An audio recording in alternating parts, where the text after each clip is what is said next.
Hello everyone, our third chapter out of the four we'll make for the 700th anniversary of Dante Alighieri's death. This time talking about the Convivio and Latin works, namely the De Vulgari Eloquentia, the De Monarchia, and other lesser works.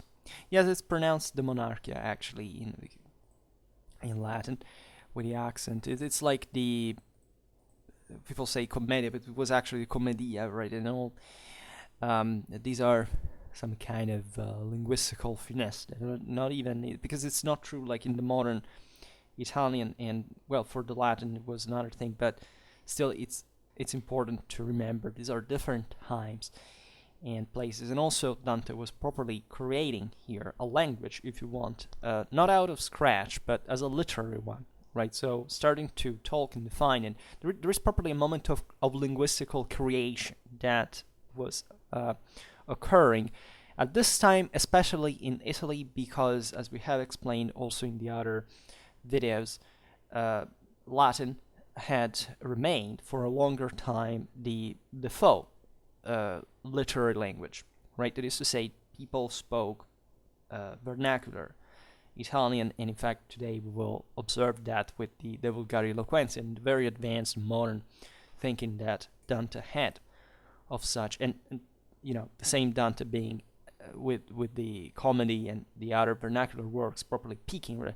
But if you look at this, was an important passage because nobody had quite written it down, right? And so you understand that it's as if this language had come out apparently out, it's as if out of Zeus' head, like Athena, right? Already formed, already very advanced, very developed, because it was used, in fact, orally in all fields of Italian, this very dynamic Italian society, but had never quite written down, and therefore, for example, just from a phonetical point of view, there were certain expressions that had to be literally alphabetically invented to reflect the phonology. These are some philological details, but it's important to stress also how gigantic Dante's work was in terms of managing to speak about theology as much as the lowest topics with this broad spectrum, as some of the greatest artists in the history of mankind, like, I don't know, Mozart, right? Why do we recognize this individual? Because they were managed to master all the spectrum of the artistical style, right, of their respective arts, and more sometimes.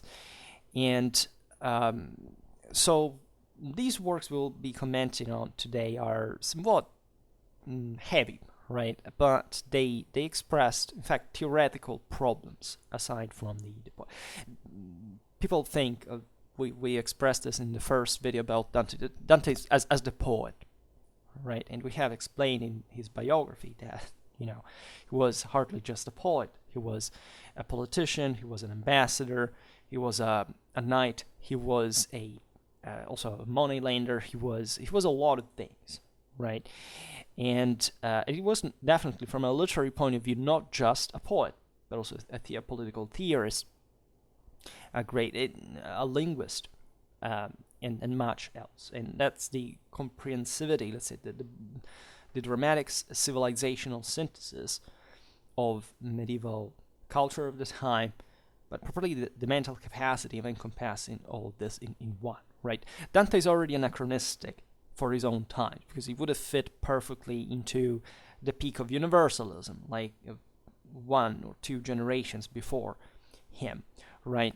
His times are still marked by a presence of a sound presence of universal powers by some degree, but these periods open to great changes that if Dante had lived, just other 20 years, would have probably have great problems to great sufferance, at least, in seeing, because some of the most radical ideologies were emerging relatively to the two systems, and things were going downhill under so many points of view. But it's not even important. This is where the genius sometimes lays, exactly, because it was picturing a model that naturally he was well aware himself, of course, that wasn't quite the reality, but that at the same time was meant to be, with a message, that the strikes for its modernity much more than we think, and especially I would say in this early 21st century. And maybe we will explain in part why. So I will not be repeating what we have already observed in the other videos about Dante. This is, again, the small series of 4 videos that I began this summer, once a month. But we have talked about the exile, right? The exile is arguably, at least the most traumatic event in Dante's life, right? He abruptly takes Dante away from the principal points of reference, from an affective, a sentimental, from a political, even from an economical point of view, right? When the Florentine government exiled him, this meant that his properties were seized. There was was a brutal thing, really. Dante, as a prior, as a magistrate, had done the same thing against political opponents. This is the background we have seen last time with the exile of the white Guelphs and the establishment of the black Guelph regime by hands of the papacy, etc. That will flourish, actually. We're in the peak of Florentine, prestige and wealth, but properly from as the richest city in the world at this time. It derives from that oligarchic establishment of merchants. Still, Florence was somewhat way more democratic than most Italian communes, but still, it was about an oligarchy maintaining a specific control. And Dante, as we've seen, was a nobleman himself, and part of that, in part, at least, even above, but in this sense, kind of so much elite by certain standard, was not a particular dramatic elite, right? He was borderline magnate, as the aristocratic, fundamentally, legislation of the city, or the popular government had carried out, but for such reason, he belonged to a too restricted pool of individuals to make a difference. And then here all the nuisances of the white and black Guelphs are out of the picture. I send you as a reference to the other videos. In any case, this event brought Dante to redefine his own vision of the world, right? As to give a new meaning to his own commitment of public man, right? And of intellectual at the same time. So, as we have seen also after Beatrice's death, Dante had taken refuge in studies. He was definitely a cerebral and quite of a individual in many ways. He deepened in this moment his own philosophical, theological, and literary contemplated, studying, which is even more remarkable considering that he had lost almost everything. Like, he could travel just with, as he said, like with a few books, with him, but nevertheless he managed to do that in a context that, as we have seen, was actually wild, right? He roamed around certain parts of Tuscany and in northern Italy in these war struck reality, where he also participated in other, even properly against Florence, from Arezzo, from other powers that were fighting against the Guelph alliance. He, as we've seen, sided fundamentally with the Ghibellines, right? Being a white Guelph practically equated, without any difference of sort, to being a Ghibelline, even if the ideal was different. But still, in practice, it was a bipolar system, even though it was not really a pole. Again, yes, that's against also my Clausewitzian wording of the word, of course, but roughly, right? That's in terms of political theory, that was the alignment. So much that in those years he so much was committed in his literary work that he wrote 2 treatises between 1304 and 1307 the Convivio, which is an Italian vernacular term which means banquet, as we will see now, and the De Vulgari Eloquentia, so the eloquence of vernacular, fundamentally. And both of these works will remain unfinished to leave a room for the drafting of the Commedia, or the Commedia if you prefer. The comedy we'll see in English. So the Convivio should have been composed of 15 parts, one of general introduction and 14 of comment to the same number of songs, of canzoni. Now, Dante would complete only 4 of these 15 parts, that is, the introduction and 3 songs, that is, dedicated essentially to 3 of his rhymes of philosophical content. So he used what we've seen also last time as a composition. And the title, so banquet, refers to the intention to offer the food of wisdom to all those who are lacking it, right? So the work wanted to frame in a unitary system, fundamentally, all the themes of the time's culture. So from theology to philosophy or politics, according to the typically encyclopedical mindset of the medieval didactic literature. So, as you understand here, a universal work, universal picture. So the novelty stood in the fact that as you understand even from the title, that the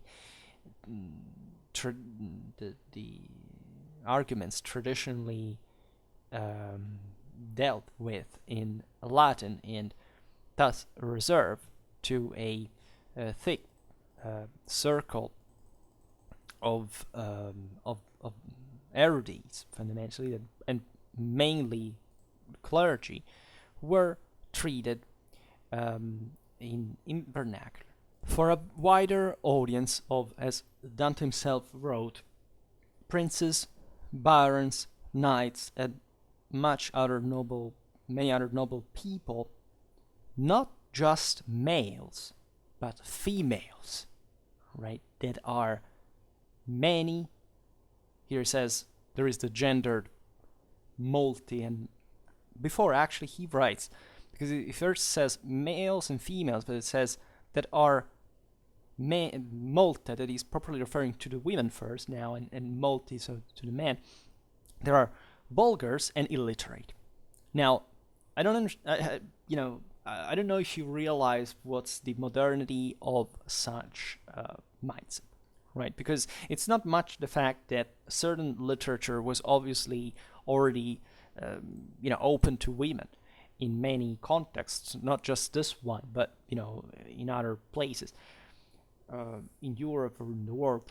This is the point, that such content, right, would be destined to death. That is to say properly that the whole world, and even the most complicated and refined and advanced concepts could be fundamentally taught to everybody, and meaning literally everybody, men and women from all the strata of the population, right, even the illiterate.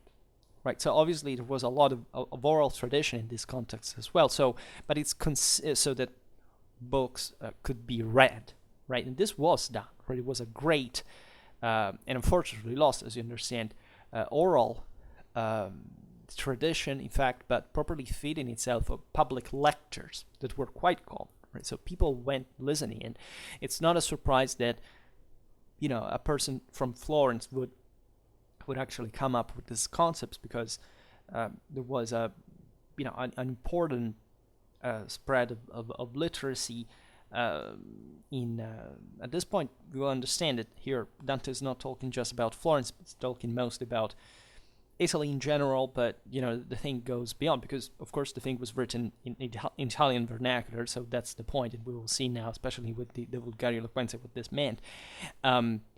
That therefore it's something that goes beyond even political boundaries. It's truly universal in nature. That is, everybody should be educated, and this is something that, as we understand today, is and educated in all fields of knowledge. Right, this is exactly what our civilization, like this in Middle Ages, they clearly understood it, as this proves. Our civilization today doesn't understand. That is, we create the average person in the world, or let's stick to the Western world to properly understand the moral disease we're going through. That properly is a radically underschooled person. Like a person with primary, secondary education is not literate by the standards that we need to make the world run, right? This is a very narrow, very scarce, even ideally, even sticking to the actual programs. Then in practice, it's practically nothing, right? A person that goes to school today cannot even pretend to dream to be an educated person, for what it serves the purpose of properly make this world functioning, or knowing anything, or being aware, or having a moral backbone, or intellectual capacity worth this name, right? These people were thought to be learning the whole creation, right? From the secular matters to the spiritual matters, science, and we'll see what science it is about here, because people just think that in the Middle Ages there was no, scientific culture, it was obscurantism. Medieval people were much more scientifically educated in relative terms than we are. That is, they understood much better the world they lived in from a scientific standpoint than the one we live in now, right? Properly meaning in terms of human communities, right? And their awareness of themselves. So this is radical in many ways. I mean, if somebody had read this at the time, would have definitely not thought it was a normal thing. It sounded like, why should even these people, like the poor, the illiterates, or women, learn, right? Ridiculous, right? Dante saw it, and of course saw it in a deep moral sense. I will not digress here on what the stereotypes were, right? Literally, Dante was still, as we've seen, a nobleman himself, so it's not that we have to think that he really sympathized more than much with literally the peasantry, or, right, we've seen in the rhymes in the last time also that there were deep, the culture of the time was somewhat misogynistic, as most culture of the time, and quite violently so at some point. So that was not the point. This was about the idea of individual responsibility, of freedom, of conscience, properly. The idea that if you wanted to be open to wisdom, everybody should have had the possibility, right, of trying it, right? It was not meant to create a world without order, as we will see now. There would have always been a hierarchy, rightfully so, because civilizations do not work without hierarchies. But it was about, naturally, making those people who had the possibility, the capacity, and made the effort, etc., to learn, to make the world a better place. And Dante believed that, so in this work, he should have didactically illustrated all the arguments in these various branches, and to also cope with all the styles, so that people could get used to it, in fact. And he said, relatively to Latin, right? So remember the literary language that dominated at the time, that actually about vernacular, relatively to Latin, that a new sun will rise where the used, the already, the old will set down. So referring to the fact that vernacular, and so therefore the language properly close to the people, will have taken over, right? Again, this is not anecdotal from a Florentine, because again, Florence is exactly the birthplace of Italian, modern Italian. I mean, modern Italians, like, I don't know, modern Spanish speak factually Castilians. British people speak English. German people speak Bavarian. French people actually speak the langue d'oil, right? Italians speak Florentine because it's the language that Dante created as such, as a literary language. Again, it already existed. It just he brought it into fulfilling it in literary form. There had already been, of course, lots of Florentines and Tuscans before that had written it down. It was already a couple of centuries that it went on. But to this degree of fulfillment and to this degree of saying, okay, we have to achieve essentially everybody knowing how, to learn, how to properly to study, to know the world, science, knowledge, etc. We should make them learn in their own native language. So much that there is a debate of which Italian vernacular dialect, let's say, should have been the best for it. In the other work we will see now. So, in the introduction, Dante declares that he wanted, we're talking about the Convivio, to write an erudite work to essentially increase his reputation of intellectual that had been essentially humiliated by the exile.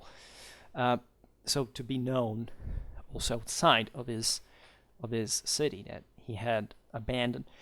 But the deepest motivation is naturally of moral order, right? Because Dante says that science, and he writes this by quoting Aristotle.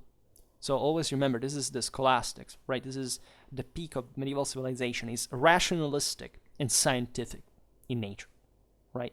The church had reintegrated properly the Aristotelian system over what had been the prevalent Platonic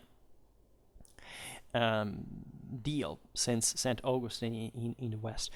And he says it's that science, reflecting this statement, science is the ultimate perfection of our own soul, within which our ultimate happiness rests.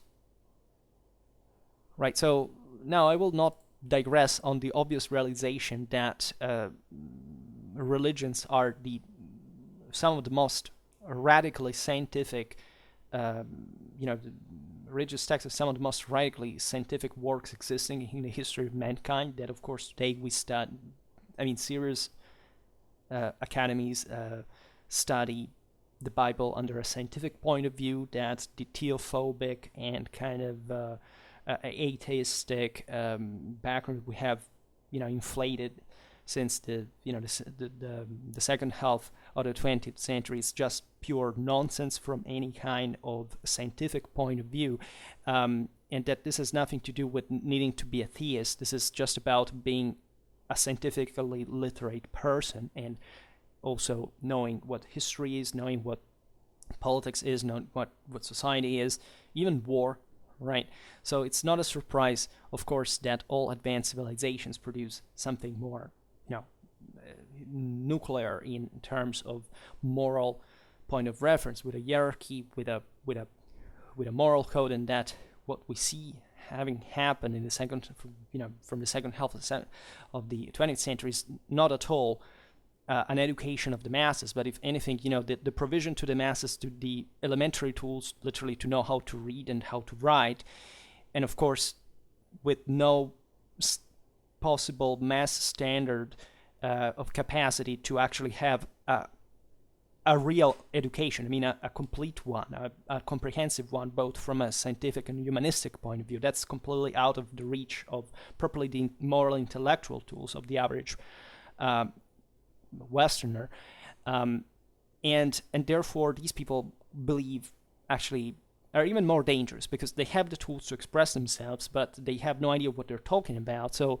this created all the confusion that we're witnessing today. And of course, we will come back to we are already doing that. This mass moral inferiority is being exploited by new hierarchies, by new structures that are new authorities that are, channeling this, exploiting, even rightfully, this mental deficiency for the purpose of building some, more advanced systems. It's just that people do not want because they've been fed with the lie that they are somewhat special, that of course they are dramatically insecure, they don't have a moral backbone anymore, there is a lot of narcissism, and they will never accept, of course, the fact that they know nothing. They have to believe that they know something, that they're somewhat worth, even without making any effort. And that's the greater moral problem here, that there is no moral drive whatsoever. We're losing labor force simply because people are lazy, not because they are, pressed or any of this bullshit. And it's a radically cultural problem, right? And there are many parallelisms also probably with what Dante anachronistically was believing, but here the step is beyond, right? It's theoretical. He didn't think that he could literally educate all people. He was just saying that those who should have been provided with that possibility, which is definitely what we believe now, right? We already know that the masses are lost, that properly they have no future, they have almost no relevance at some levels. It's just we want to get the best people to make the world work on a meritocratic base, right?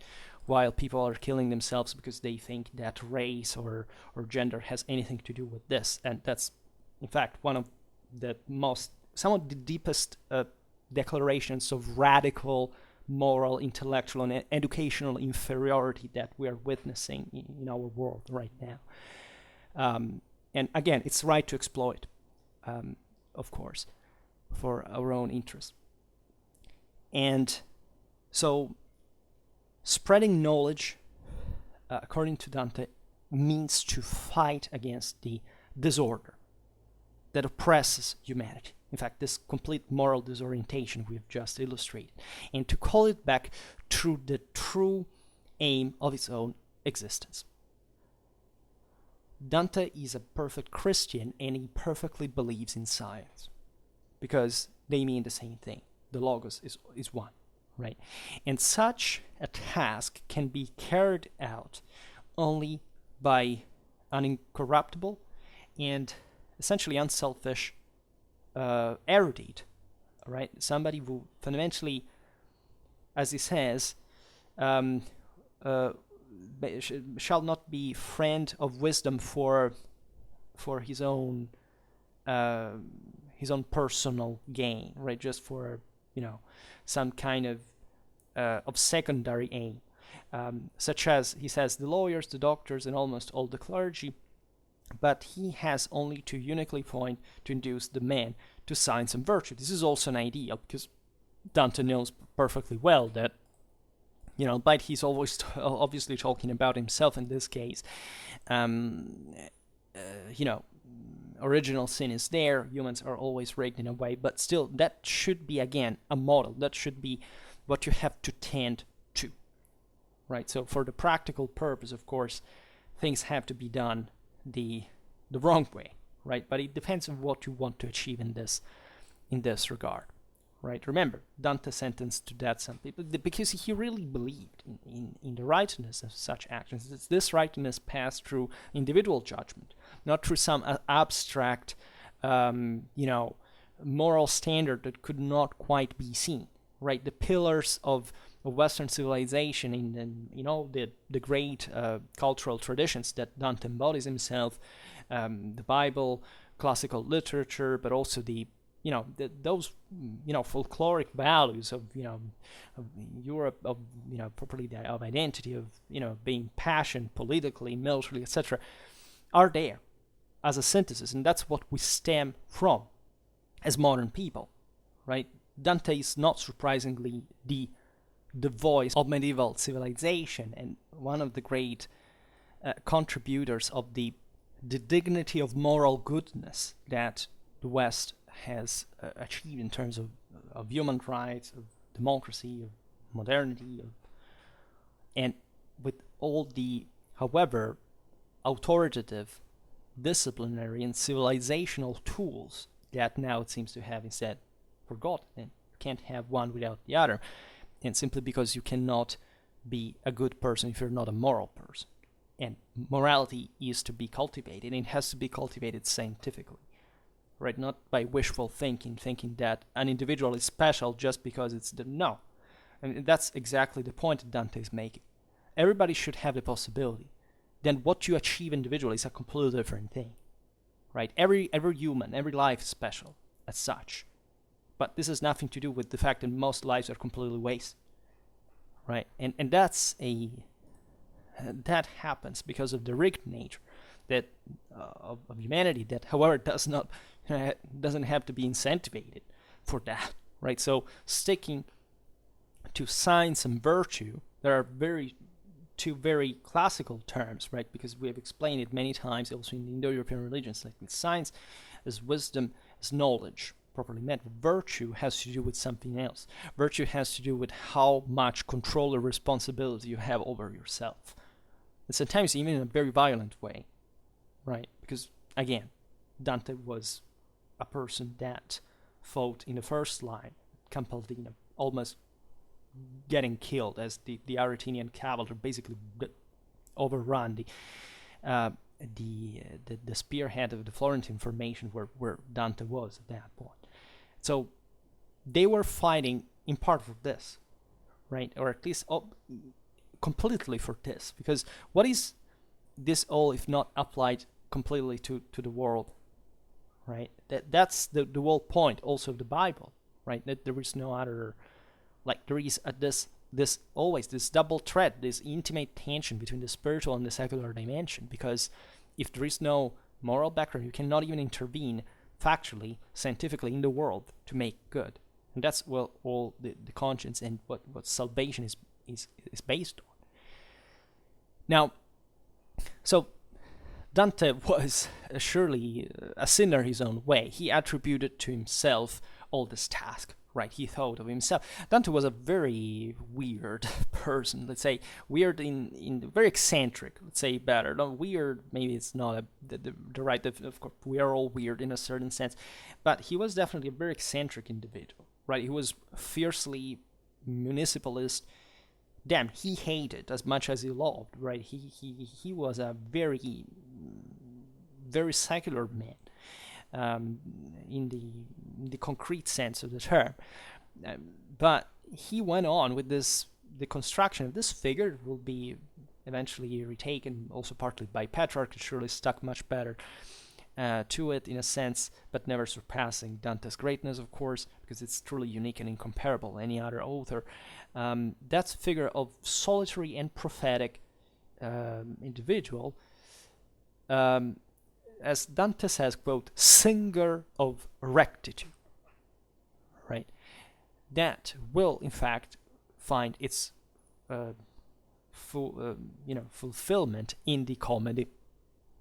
We'll see next time, hopefully.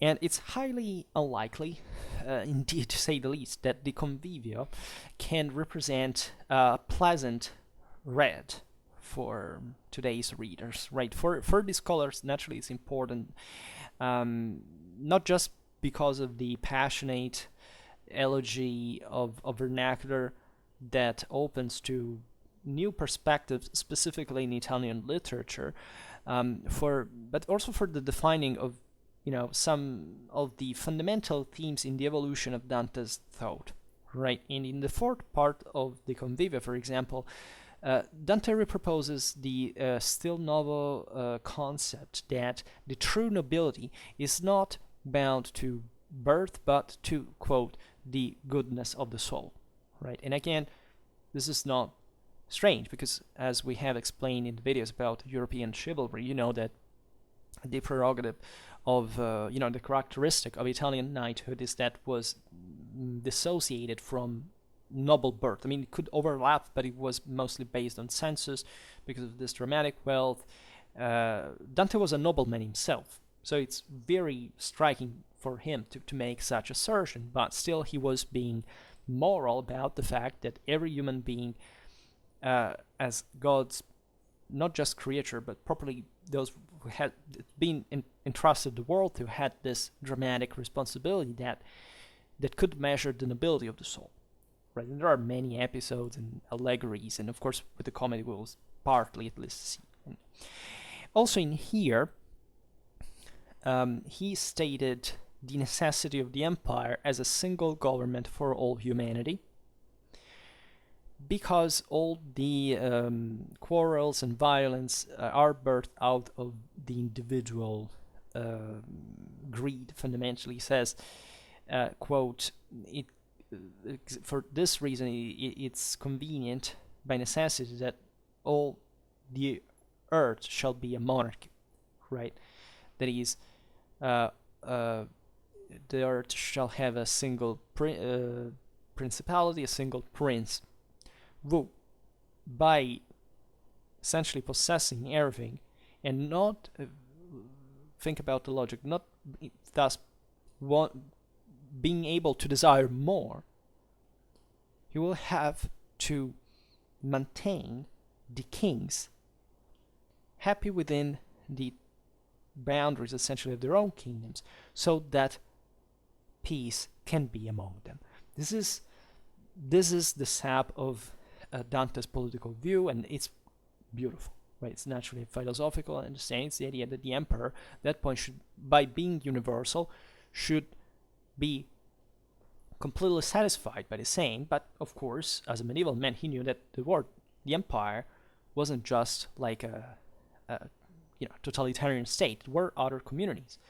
This was the principle of common law existing in the Middle Ages that we explained many times, for which the emperor was a regent, right, fundamentally, and that there were other communities with their own heads, with their own chiefs, the kings with their own realms, etc., that were to be kept under by the single emperor. So this beautiful hierarchy that naturally reflected divine perfection, and that was essentially the universalist view of medieval policy in Europe, as basically any other place at that point, in terms of properly the idea of an ecumenic power. But that in Europe had particularly such dialogue, intense dialogue, properly between the head and the other communities, because it was like for the other countries, of course, in practice, but in Europe it was developed much more from a theoretical point of view, right, in terms of political theory, and Dante is surely one of the most famous exponents of such idea that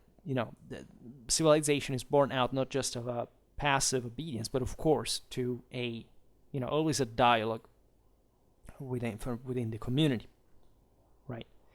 Another interesting motive of the Convivio has to do with the style of the work, because differently from the fervid and passionate nature of the Vita Nuova that we have seen it last time, the Convivio wants to be a tempered and virile work, as Dante himself says. So Dante's prose here is he's experimenting it for the first time, right? But it doesn't go on anymore in that evocative way. The previous the Vita Nuova is very imaginative. It has a lot of properly of visions, right? But here there is a logical, dialectical system, right? He goes through a rigorous logical order based on clarity, vigor, lucidity of the argumentations, and so it's something much more properly, scientific in nature, right? Because also the Vita Nuova's didactic was more personal in a way, but still being open to to read for moral reasons. This is the same, but through a scientific standpoint, and a more elaborated one from a theoretical point of view. Now, passing to the De Vulgari Eloquentia, here, this work is really important, right? The resources of vernacular as literary language that have been already highlighted, as we've seen in the Convivio, are the central topic of the treatise. And it's kind of may seem strange that, it's written in Latin, right, given that he is preaching, for the vernacular. But this is exactly the point, right? It's the idea that this work shall be read among the erudites, the great literates, etc., the scholars, so that, vernacular can make a headway through their own environments, right? Ideally, even in here, because it would have not happened for centuries and centuries to come, but still, at least in a complete way, but still from this time onwards, the literary, like the Italian vernacular, as you know, will be the language of modern Europe, right? Early modern Europe in terms of science, and like it was based on essentially Italian science, art, technology was all over, right? And so that's how far this thing blossomed, exploded, literally in the late Middle Ages, in early modern Europe. So this work was conceived in 4 books, of which only the first and part of the second have been concluded. So the idea of using Latin naturally has to do differently from the Convivio to be, as we've seen, directed to a public, to an audience of specialists, but not just Italian ones. This is particularly important as well, that this was seen as there had already been a debate by Brunetto Latini, for example. That was this other, Dante's master. It also appears in the comedy and it was a great, politician, man of letters. He had studied in France, as we've seen the still novel, the Sicilian poetry. France and Italy were so close knit, right? And that linguistically speaking, the comedy could have been easily in French, for that matter, because it was so common for Italians to write such works in French, because at that point French dominated, and especially the Occitan world was so close to the Italian one, especially the central Italian one, the Tuscan one. So it's not so strange at all that this was all the connection. But Brunetto Latini had fundamentally already stated that the best vernacular would have been the langue, right? So there was this debate going on. What's the best language that we can use besides Latin to write anything, basically? Because you see that those were the mental frames of the medieval man, right? It was properly, trying to find the universal thing, something that today we don't do anymore by any stretch of the imagination. What's today's cultural, communitary, or educational, intellectual, political capacity to think the world in a universal sense? Do you have the tools to do that? Do you have any, do you wake up in the morning saying, let's find out what's, the best language we could use in the world, right? This was done, again, not for a strange, interest, but for some of the most radically concrete needs of the time. These properly to this, as we've seen in the Convivio, this is a matter of political participation. Latin was already there, but obviously Europeans spoke vernacular at that point. It's a myth to believe that even among the clergy, people in the Middle Ages actually understood each other. It wasn't at all the case, right? The very, very elite, the scholars, of course, they conversated in Latin. This is even more evident in the Renaissance, where properly that the humanistic culture becomes truly elite. But the majority of people, like even the common clergy, didn't quite know how to speak Latin. They understood it, they read it, they wrote it, but they wouldn't be able, you pick a Flemish or a, in fact, of an Italian, did you think they can't speak together just through Latin? Hell no, right? And so it was very important to say, given that vernacular was becoming ever more important, because gradually people were being ever more literate a bit everywhere, but especially in these cradles, right, such as Florence, other particularly literate areas in Europe, what should it be, right? How do we make it fit, right? French was a bit the English of the time, right, at the time. Right, and then gradually, as we've seen here, Italian will have to take place in Europe again, and then by the 18th century, French again, and then we go by English now. But fundamentally, this is a big deal, right? It's an educational choice. Still, in Europe today, and it's evident that certain countries learn certain languages, secondary languages, because they are closer to some other areas. The Western Slavic countries normally are much more interested in studying German, because obviously they're much more connected to it, and then the future is there in a sense. There are many different needs, and at the time these were deeply felt, indeed, at the same time. So speaking of probably the structure of the De Vulgari Eloquentia, this is quite interesting. Dante begins by proclaiming the supremacy of vernacular, right? That is to say, the natural language that that one learns since childhood, right? And over Latin, that Dante believes to be an artificial language invented by the scholars, essentially, that one learns just through the through education, through studying, which was true indeed, as we were saying before. And Dante eventually draws an historical path, we could say, that starts from the Jewish language given by God to Adam. So obviously justifying the biblical text and at least the Old Testament, and to arrive to the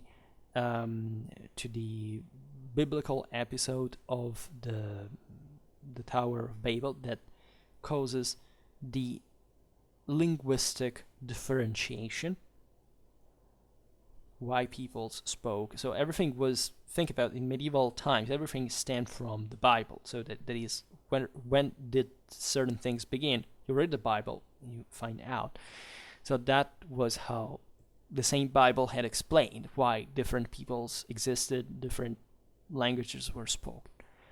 So among the most spoken languages of his time, overall, Dante lingers on the vernacular of the sea, right? So of the, yes, right, in Italian. In fact, used in Italy, and he focuses on it because, of course, it was his own language, and he lists essentially 14 regional varieties, right? So he literally splits Italy into 14 areas. It says, here that's all the various dialects of this language. And none of such dialects, in fact, offered, according to him, a literary language worth of dealing with elevated arguments and employable thus in every part of the peninsula, right? In fact, he's not concerned, as we'll see now, he's not concerned about the fact that linguistical difference to be understood, because already at the time, and this is an important digression to make, if you read Italian vernacular, it was dramatically similar to one another, right? The fact that since Italy had always been divided historically up to the 19th century means that there were just other countries. This is complete nonsense, right? I can assure you I studied these things from the most updated linguistical, but this is something known since centuries at this point. Of course, they understood each other. If you read the vernacular, it's the same, right? So much that from a modern perspective, you can easily understand it, right? You don't have to learn different languages, right? There were differences, but there were the same thing, the same language. This is important because, of course, at the time, only people with a kind of education were able to write in this vernacular. But given that the vernacular was being written down at the time, what you see is that at this time it was being written down in every place in Italy, in every city, right? We know less about the South because that was a feudal monarchy, communes weren't quite there, it wasn't the same classes, etc. But even in there, right, we know, linguistically speaking, it was more or less the same thing. And, I don't know, a Lombard or a Tuscan immediately understood each other without any complication whatsoever. This is very important to stress because Dante nucleates this properly since that time, and it is striking that literally a language that had essentially been favored, hadn't been put into literary form because Latin was the preferential one, still was so homogeneous at that time. This is no surprise considering the dramatic intertwinement of all the Italian politics, military, economy. Right here we're talking about some of the most dynamic, again, properly per capita wealth rich and even military active. Like, this hybrid altogether was evident to everybody. Italians were quite municipalists about themselves, but when they went abroad, everybody knew who was Italian, who wasn't, right? And the Italians themselves, and then when they came back in their own country, however, they were, I don't know, the Florentines, the Milanese, the Bolognese, all these things, but they still understood quite clearly, and it was openly stated in all of these sources, wherever you read. If you read the chroniclers, if you read the poets, they knew it. They knew it all, right? We understand each other. There was properly a sense of Italian identity that, for some reasons, is being historically denied, but that is completely false, right? And sometimes by the same Italians in a sense, but because it's been overlooked how much before the Renaissance.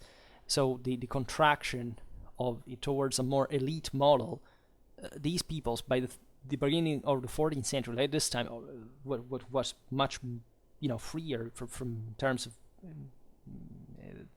individual equality, people spoke all the same language already. But again, as we were saying before, this language had not been taught in terms of scientific, of philosophic, or theological works, right? Meaning that, and Dante made it. That's why Dante is so clamorously exceptional, because it was a single person who essentially provided an entire country with all the scientific vocabulary to understand the whole world, right? He already spoke that language, but nobody had quite written treatises of this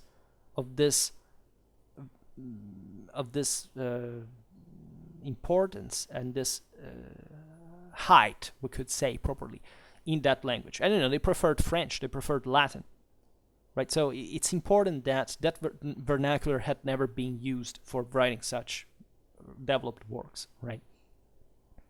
So, and Dante complained about the fact, in fact, none of these languages in Italy could be they wouldn't. None of those were enough Aulic and Curial, let's say, for being spoken in a court of Italy if it had been unitarily governed by a prince. This is the point he makes, right? Naturally, at that time, there was no way Italy could be governed by a somebody had tried to make the thing, right? From the within and from abroad, especially.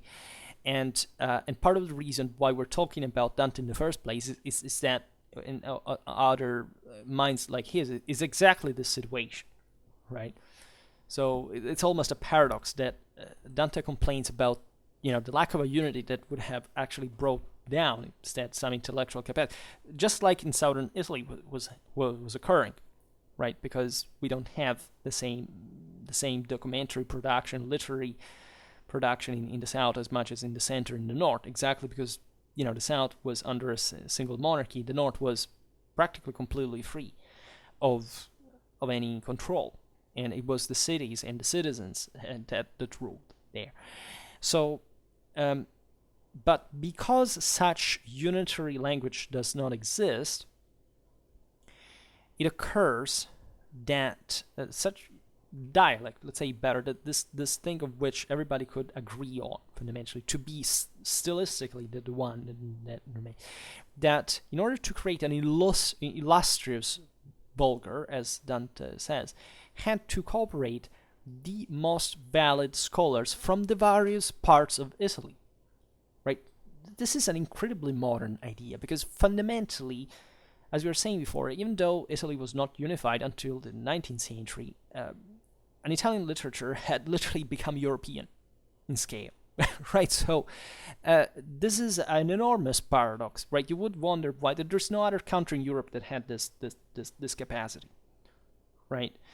Like other languages, like French, for example, became dominant, especially at an elite bureaucratic kind of noble level at some point during the 18th century. But there were other languages in other states that were kind of still speaking something else. So there was in Europe, there was always an internationality of language, right? Languages like I don't know, like French, like Italian, like German, were kind of obviously the, like at the time, like I think up to 100 years ago, you were considered an educated person if you fundamentally knew this language in Europe, right? And plus Latin, and also possibly ancient Greek.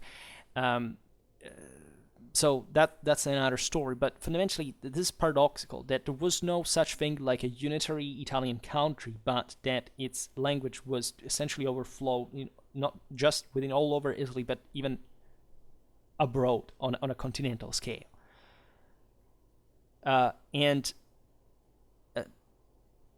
it's literally incredible. And what is incredible here is that Dante recognizes the fact that, in spite of this differences on a local level, well, those who had to come to define a common Italian vernacular were the same scholars from all these various areas of Italy, right? On the example, by the way, that had been started, albeit in different contexts, by the Sicilian poets that were, in that sense, speaking a courtly language, right, rather than strictly, in fact, a popular one, and the Stilnovists that Dante is kind of part of himself in Tuscany, and for this other very receptive and very fertile cultural background. And the Vulgaria Eloquentia stops in the moment in which Dante is illustrating the characters of the tragic style that was the most elevated according to medieval rhetorics. So this work is interesting for a number of reasons. First of all, it's kind of anachronistic in nature, right? Some of Dante's theories about Italian language are today somewhat fantasy-like or bizarre, especially for those who do not contextualize it in the frame of the picture of the culture of the time, right? Because Dante, for example, in the way he lists the various Italian dialects, he makes some subdivisions. For example, the main differences in Italy, as you know, are fundamentally latitudinal. That is to say, from north to south, this is the main linguistical differences. Dante decides to do it on the base of the Apennine watershed, so from east to west, from the Tyrrhenian to the Adriatic, which is weird because, some Italian languages today, like at the time, are trans-Apenninic, right? They stretch from east to west properly, according, easily, right? It's found both in the south, in the center, and the north. So it's and we know, by the way, that other literates in Dante's time were much more updated and actually aware of this than him. So Dante emerges as a sort of by the early 14th century, probably having a clear linguistical understanding, and also from on a local basis was far from the linguistical science as it would have developed in modern times. But still, it for this reason it's quite meaningful to see how Dante still somewhat remained detached from the culture of the same times, of how anachronistic it was, because he was thinking to make his own idea of the thing, of much he believed in himself, right? And this, albeit making these mistakes, this still made his own work in the first place. That is, if Dante had not been this person, even kind of arrogant and egoistic in some way, he would have not written literally the greatest work in the history of medieval civilization. And this is the point, right? That it's like, as we've seen, I don't know, I think of other strange, we made that video for Columbus, just talking about Italy in general. You gotta get that Columbus discovered America, making that voyage, fundamentally inventing some, a different geography that already as it happened in the trial, let's say at the University of Salamanca in Europe, was already surpassed. That is to say, Europeans at the time had already a much better geographical understanding about the size of the world, the distances, than Columbus did. and eventually he managed to sail because of political reasons and so on. But he would risk his own life on the base of an extremely debatable, geographical reconstruction, a mix of classical authors and modern ideas, etc. But the guy, in the process, discovered, at least in the way we celebrate as Westerners, the Americas, right? Where others would have not even sailed for that specific purpose, right? It wasn't strictly, for fishing or other stuff, right? Because perhaps aside from the Vikings that had been in North America, but somebody else, even in Columbus times, had already probably done the thing. But this is the point. It's about the moral forces that stand behind these people that are extraordinary, right? And in fact, there are some new concepts that, albeit typical of Dante, in the De Vulgari Eloquentia, are of great historical importance per se, because nobody had quite enucleated them as such at the time. The first ones, for example, are the judgments in general, also very harsh ones, that Dante pronounced on the poets of his own time and of the previous generation, documenting the tastes and the poetry of a writer that has essentially left behind the Florentine environment to broaden his horizons of writer to Italy as a whole, Italy entire. This is important because if he had stayed in Florence, probably he would have been more obsequious to the Florentine milieu and its cultural influences. Instead, now he had been kicked out of the city. He was resentful about that. He loved the city, but of course not the people who were ruling it at the time. So together with them, he could say, the hell with it. I will criticize them all because what can they do to me, right? At that point, he had escaped to avoid being burned at the stake. So, he could say something nasty, even, throwing diplomacy out of the window.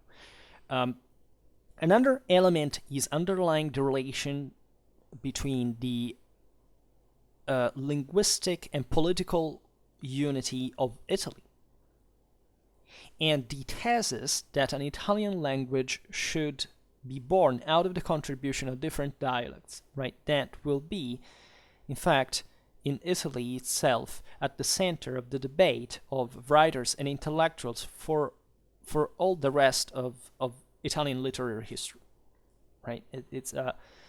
This was really remarkable. He began the tradition, and he could not, pass unnoticed given who Dante was in this context. Which again is particularly important because it's not just Dante thinking about that, it's properly the awareness at that point that the same Italians had about their own identity, which really went beyond elitism. It was widespread, right? And quite clearly understood by any. I could quote easily many authors. Villani himself, that was a Florentine and a merchant, he stated that easily. Musatus himself, who was from northeastern Italy, he says it without much problem. It was still, you see, medieval. We're not talking about nationalistic pulsions here. Here we're properly making it an idea that, of course, Europeans during the Middle Ages saw each other in this hybrid, essentially what was the ancient classical ethnographic reminiscence and the somewhat continuity that existed from a national identity point of view at a local base, right? This is very evident because they called them each other in some ways, right? For example, in France, people understood that, I don't know, the South and the North were two different things, and so they called them as two different peoples. The same goes for, the Germans were more or less understood to be as such, even though Germany was also very divided and they didn't quite like each other. Even the boundaries were problematic to draw, right? The Burgundians, we were the so-called Burgundians. The English were more evenly the English, right? The Castile and Aragon were, two separated things, more or less. Still, the concept of Hispania was present, of Gallia was present. So there is, you see, you know that I am staunchly, even as a conservative, I'm staunchly anti-ethno-nationalistic.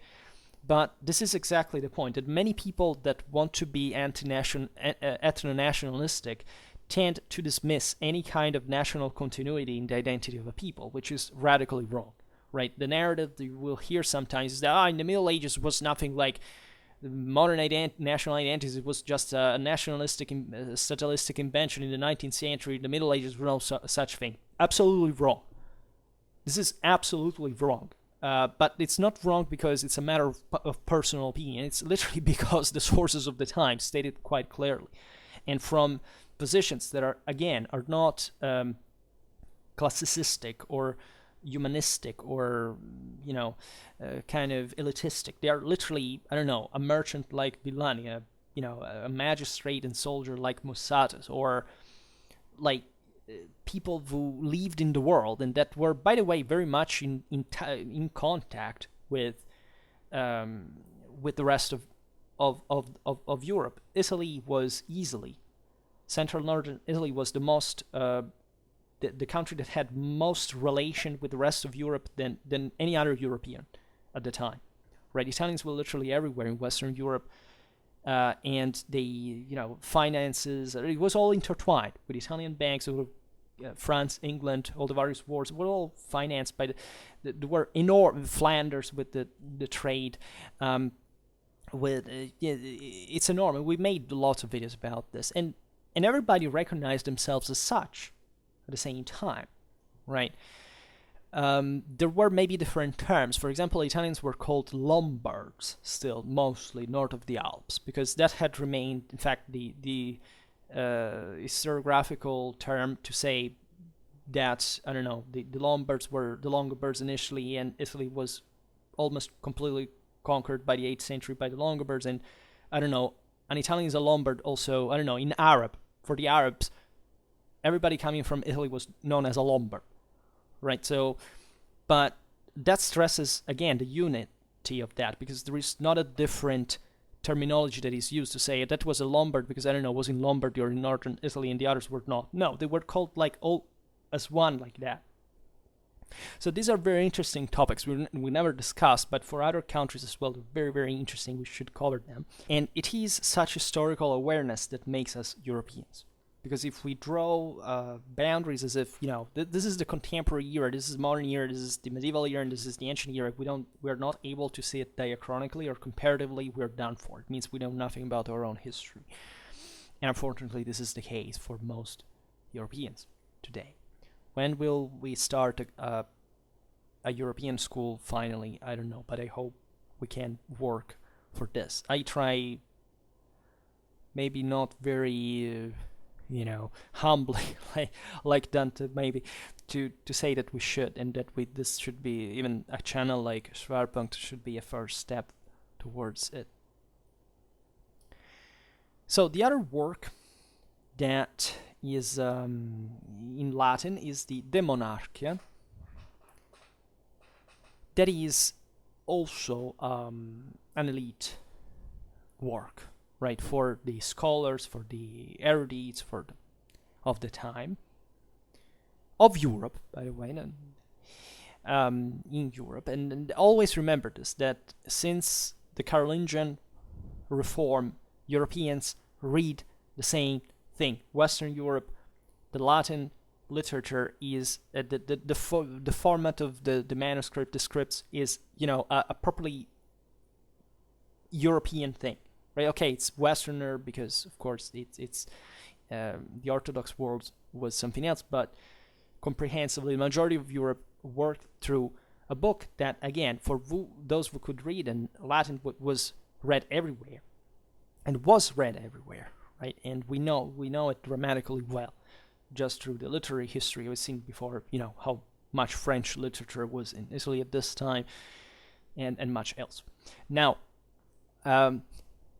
this is a treatise in 3 books, right? We don't even know exactly when Dante wrote it, but probably after the Raumfahrt of Henry VII in Italy. That Henry VII of Luxembourg was the essentially he was the sovereign that put an end to the imperial interregnum, right? And that was crowned in Rome after his expedition in 1312. He seized the crown. He campaigned for some year in Italy and eventually died in there. This was a very important event because, as we explained in Dante's biographical presentation, it changed a big deal of things in Italy. Basically, it recompacted all the Ghibelline bloc in northern Italy that up to that point had been, struggling because the prevalent power was the Angevin Guelph one, and some of the greatest signories in northern Italy that would also go on, like chiefly the Visconti in Milan, but also the La Scala, where Dante was in Verona, where Dante was hosted, right, and worked for the Saint Cangrante, etc., were imperial vicaries that were named properly on behalf of Henry VII, and went on with this rapacious and systematic imperialistic construction that made them some of the most advanced and powerful states in Europe at the time.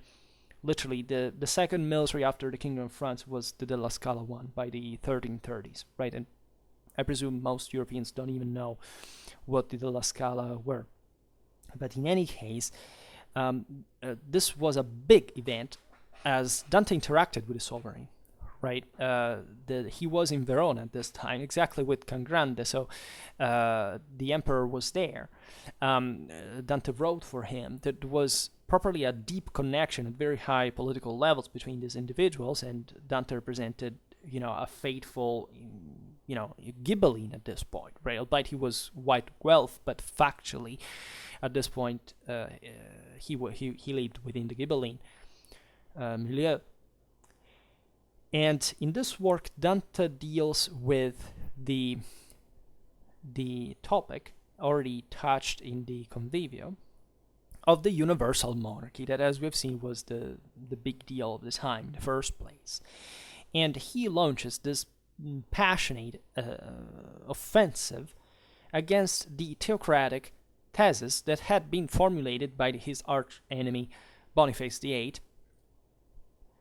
that wished to subordinate the emperor to the pope as much as secular matters were concerned. Right here, I don't, again, have to digress on the broader historical context. As we've seen, it was Boniface who had changed, topped the regime in Florence and causing Dante's exile, and even within the Papal Guelph French alliance, even Philip IV of France had quarreled with Boniface VIII because the Pope had said that now he was the Pope had to rule over Christianity, not kings, and so on. And the French were at that point exploiting, essentially, almost seizing a quasi-imperial character, given the fragmentation of the German monarchy. So it was a very harsh moment, and surely the revival of imperial rule in Italy, albeit short-lived during Henry VII campaign, where actually the same Guelph Florence crushed the imperial army, right? It wore it out through with the siege of Florence and then the constant guerrilla in the Tuscan countryside that basically, diluted all the army, and the emperor had to retreat to Pisa. He put up another army. He was about to march on Naples to vindicate the death of Coradine of Swabia by killing Robert of Anjou, but he died of illness, or maybe poisoned, as some want. And the situation didn't stop there. But we are talking about a moment where all Italy participated in this thing, meaning that Dante especially was incredibly angry about the fact that Florence had resisted the emperor. The Florentine resistance against the Henry VII, albeit it didn't escalate in any pitched battles because the Florentines feared imperial cavalry, but still, and it's the greatest strategical success in late communal Italy, and because of the sheer amount of resources involved, it was the one that arrived in Florence from all the parts of wealth Italy has been estimated as an army of 60,000 men. That is the largest you see at the time.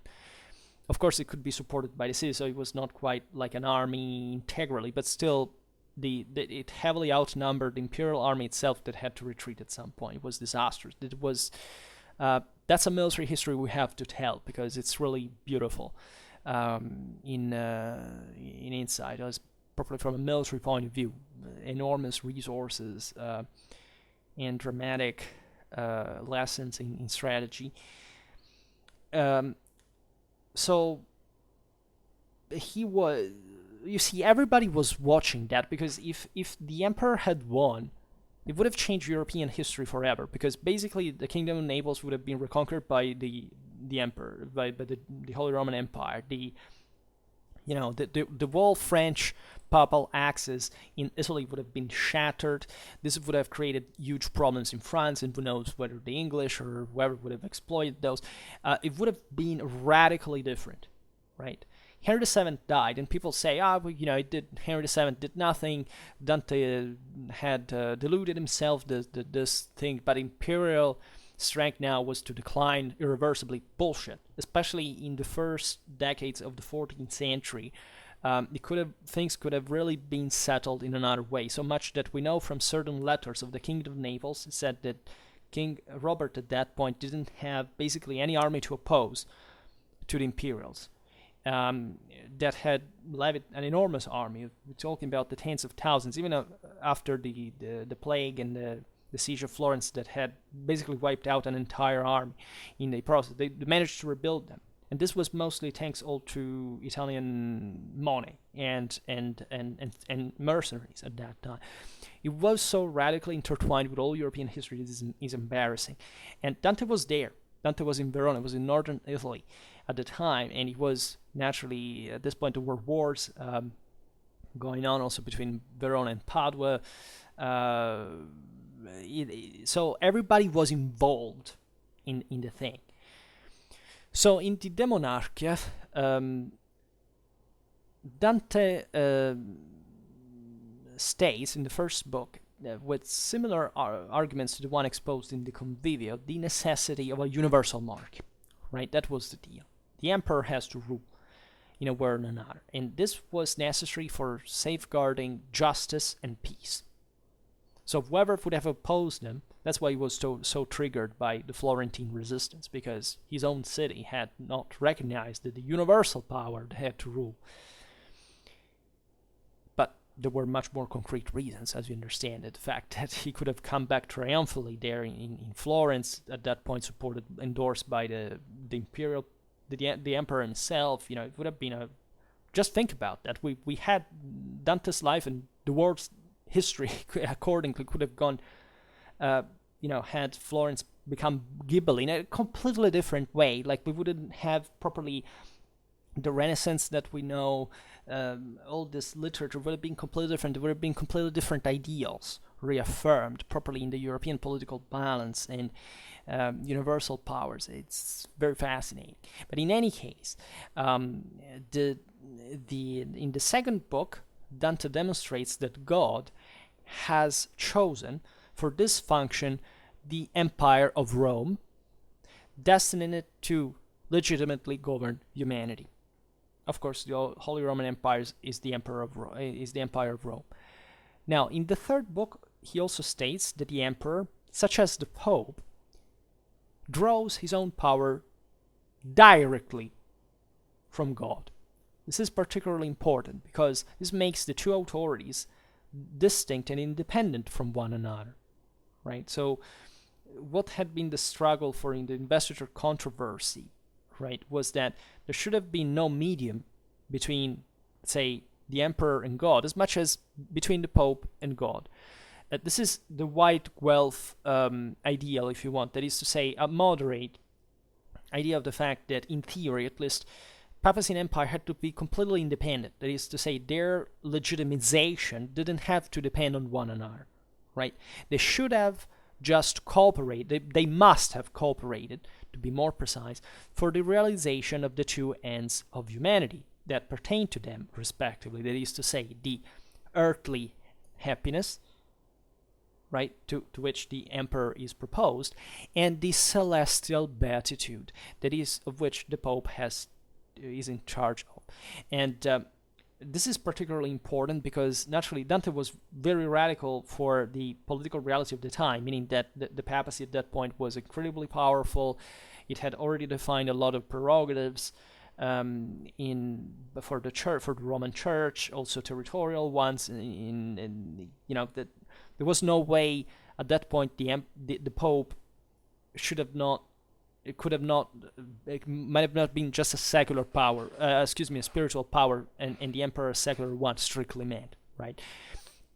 Marsilius from Padua, essentially just a couple of decades later, would have been so radical, citing even here another Ghibelline, Italian Ghibelline, siding with Ludwig of Bavaria in that context, another emperor who made it just. He was quite clever. He didn't make all the mess Henry VII did. He just went to Rome, got the crown, and came back to Germany, and that was very clever of his. Of course, he raided and pillaged here and there, just to cash some money, but it was just enough to found the same expedition, basically.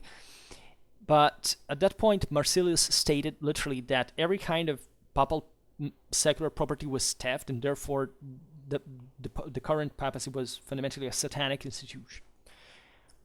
De facto, and not the church, of course, but the current popes of the time that were already the ones of Avignon. We were making videos about that recently.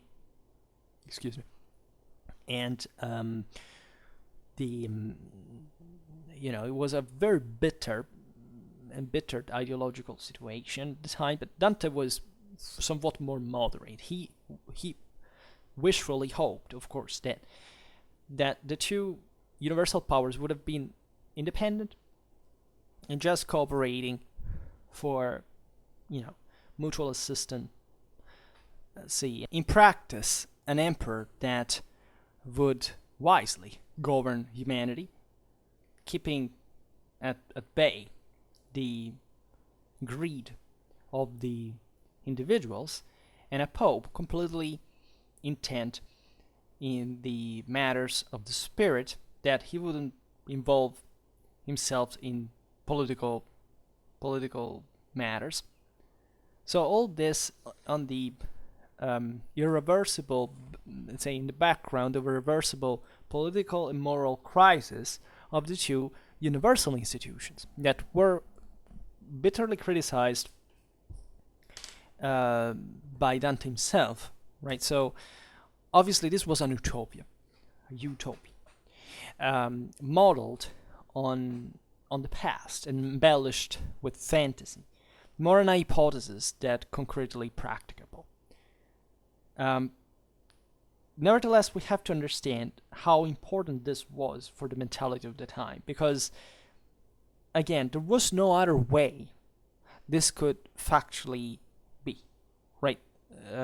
Secularization would occur much later, right? At this point, we were in the moment of the crack of the medieval civilization. It's the beginning of the of the rise of some alternatives to these secular powers, but theoretically, nowhere the necessity of the two was denied, right?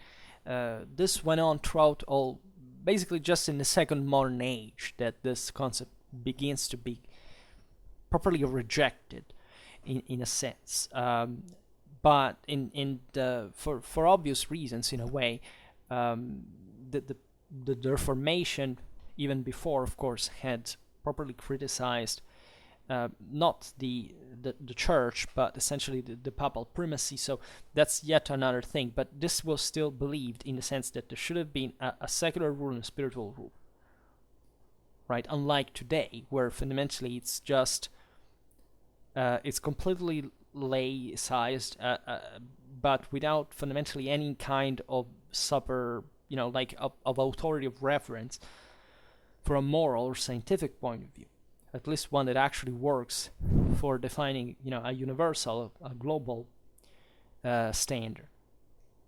And this is a serious problem. Nevertheless, Dante's reflection on the De Monarchia had a very strong impact in the theological and political debate of the time. Because from one side, it does seem actually to curb, if you want, the steady hierarchies of the religious official religious thought of the time, attributing an autonomous values to the earthly finalities of mankind. From the other, it, however, strongly resizes the authority of the Pope in favor of the one of the Emperor, right? Because factually, as we've seen, the Pope was already a secular ruler, so by stating that it should have not been, it was at that point in the struggle between papacy and empire, just giving all to the empire, right? And shortly after Dante's death in 1321, the De Monarchia, in fact, would be publicly burned as an heretical book, right? Conceived to, as it was said at the time, to destroy with fraud the truth of salvation. So much that in the 16th century, Dante's De Monarchia would be read with interest within the Protestant Reformation, and the Catholic Church would keep it within the index of the forbidden books until 1881. Right? Think about this, because that's also not just a random date, because 11 years before, the Italian state, the Italian monarchy, had factually conquered the papal state, right? And eventually was some reopening within the same relations with the Vatican, etc. But these were concepts that literally since the Middle Ages the Church could have never accepted in practice, and would have forbidden properly even the circulation of this work. And this tells it all, right, in a way that speaks actually of Dante's modernity in this regard, which is remarkable, really, for many other reasons, as we've seen before, educating old people, having a moral and scientific education, and all these things. Vernacular, the idea of political unity.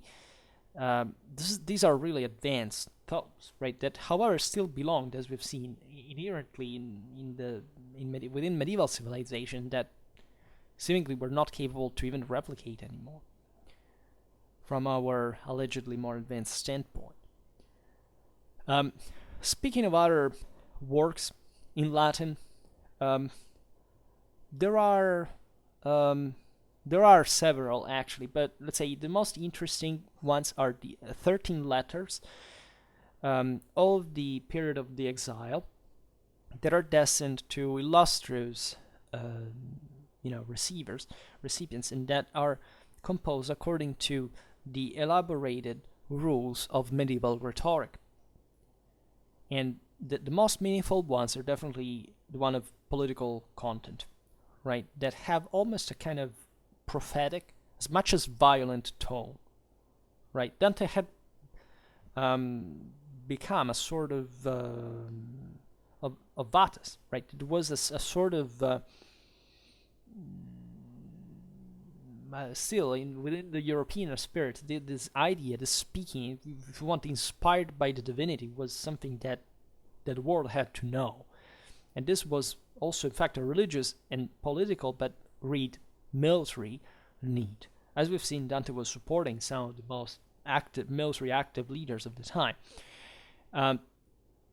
So Dante here, in fact, presents himself very meaningfully as he who has received by God the task to preach the repristination of peace and justice without essentially sparing criticism and even threats of divine punishment.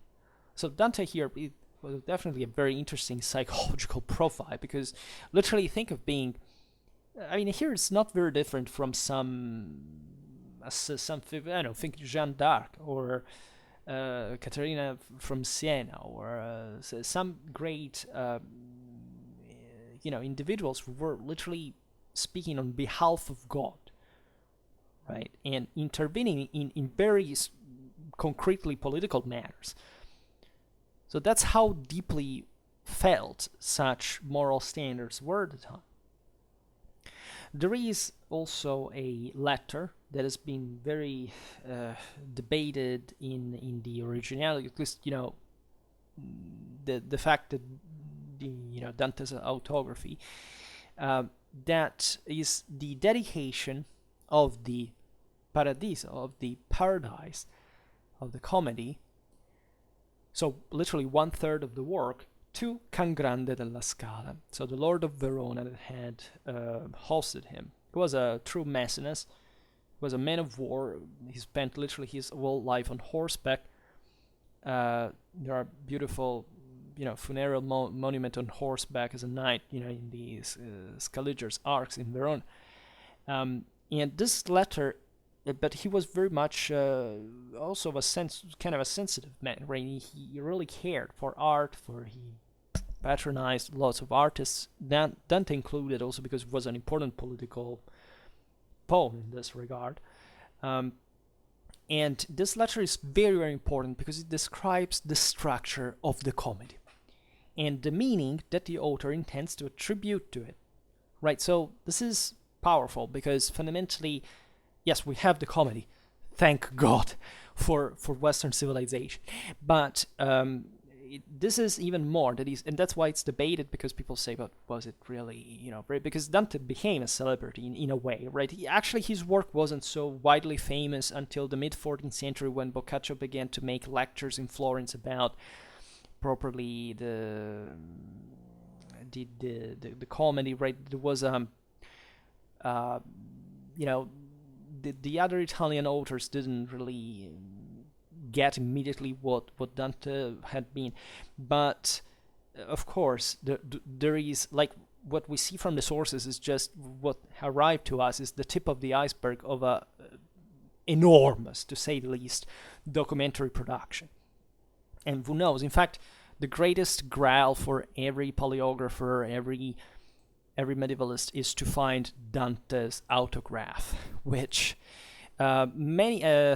many people think is possible to find, because considering the enormous amount of Italian manuscript production at the time, and the fact that this still has been impossible to be studied in depth, right? It's a process that it's so much stuff that it will take generations and generations to fulfill. But it is possible to find something from Dante's hand, which would tell us a lot, really a lot, through paleography and codicology about the cultural background of the author. And maybe, some new work by him, right? He's a very mysterious figure after all. We don't know so much about his life as we would like to, given the relevance of his work. But the letter to Can Grande is definitely a remarkable document in a way or another. Also inspired to Virgil, that, as you know, prominently figures also as a character in the comedy as he guides Dante throughout the hell and the purgatory, are the two eclogues dated to 1320.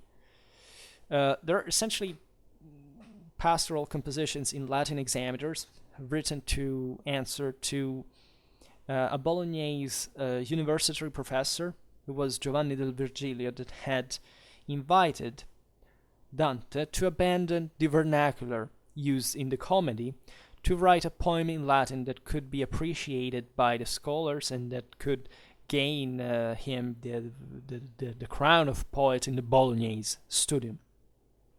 And this one is very tasty, as you understand, because it's the problem that there are two diametrically opposed perspectives.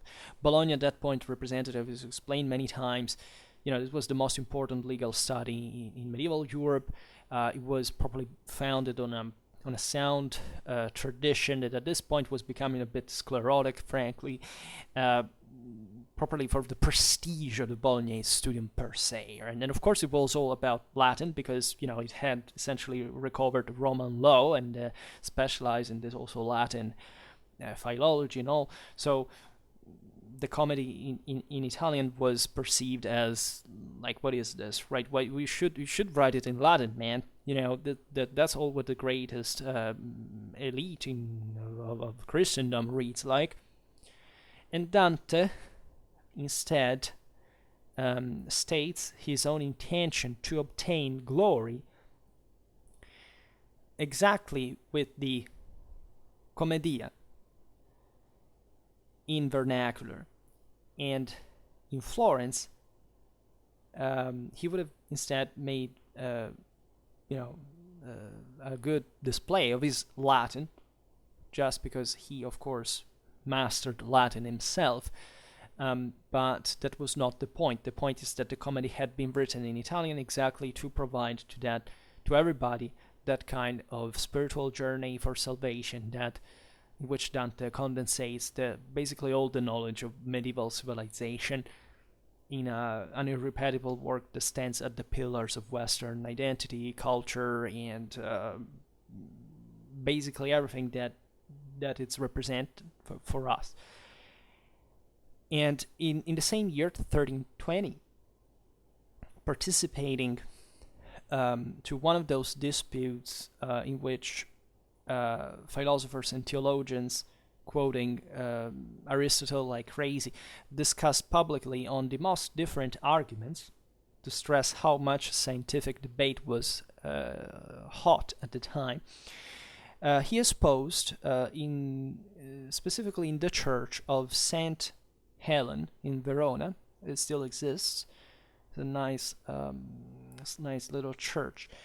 A relation in Latin that was, quote, on the side and the form of water and of the earth, which is it's also an interesting read if you like Dante, and it tells you a lot about the scientific culture of the time, like what were these people really thinking about the world, how it was made, what was about the world physics. Right here, there had been no Galileo, there had been no Newton. The world was still struggling to understand how things were. And if you look at these debates, you understand how inexhaustibly and irrenounceably thirsty of knowledge medieval man was compared to any other man in history, right? Because today we have all the knowledge we have and we don't give a shit about that. At the time, these people truly craved for knowledge because they saw it as an individual responsibility, which is what we should do now. Not even the Enlightenment cared for science so much as the Middle Ages did, because the Enlightenment was more about forming the right category in which to fit the various knowledge and how to... In medieval times, there was no such boundaries. It was properly about understanding the world and making a point that was inventive in its face, original, right? And that, frankly, if you study Dante's work, but even the most famous comedy in itself alone, provides with this dramatic amount of scientific information that Dante makes a lot of metaphors, as you know, and he says, as if the light that is refracted through a glass, or this kind of things, and he parallels them always to moral things, right? The paradise especially is great in that, because it expresses through certain almost sensorial metaphors something that could not quite be explained differently, right? Because it was all, the higher he rose, right, towards God, and the least material became the world, the space, and so he had to express certain concepts that went far beyond, and with an imagination, with a fantasy, with something that is, you read those lines and you say, what the hell? Like, is it possible that medieval civilization was this intelligent and that we are so stupid? It's utterly unbelievable. And in fact, next time we will talk about the comedy with, naturally, and unfortunately the due amount of approximation, because it's an enormous thing just to present, but we can make also other videos. Like, I don't know if you are interested in this series, because I thought that for the 700th anniversary of Dante's death, like especially in this moment in history, we have really to reflect a lot about the Middle Ages, about literature, about science, about morality. And the comedy is really provides food for thought that is basically never ending. So I don't plan to make any series about it, but if you're interested in it, I can make videos about that, so you can always ask me, and we will cover lots of other stuff, right, from other literary, other different background, right? We expanded just a little bit in history of art, but you know that on Schwerpunkt we do it mostly. I could make history of art videos, technically made. We could comment works and all these things, paintings, architectural, but first of all, I'm not an historian of art. Secondly, I make these videos because I think they are more interesting to explain in order to contextualize a certain reality rather than actually focusing on that. Like, if I speak about history of art, it's because there's all a political background to that, right? And in fact, people who study even these things as specialists often forget about that and do not connect it and lose the broader point. So instead, I like to bridge these fields, because I think that's where the sap of civilization factually stands, and that's why I talk about these things in the first place. Alright, but for now I stop it here. So for today, I just hope that you enjoyed this video. If you did, please share it, otherwise leave a like or subscribe to my channel if you're interested in my upcoming content. And for now, I thank you heartily for listening to me. I wish you a nice time and see you next time. Bye.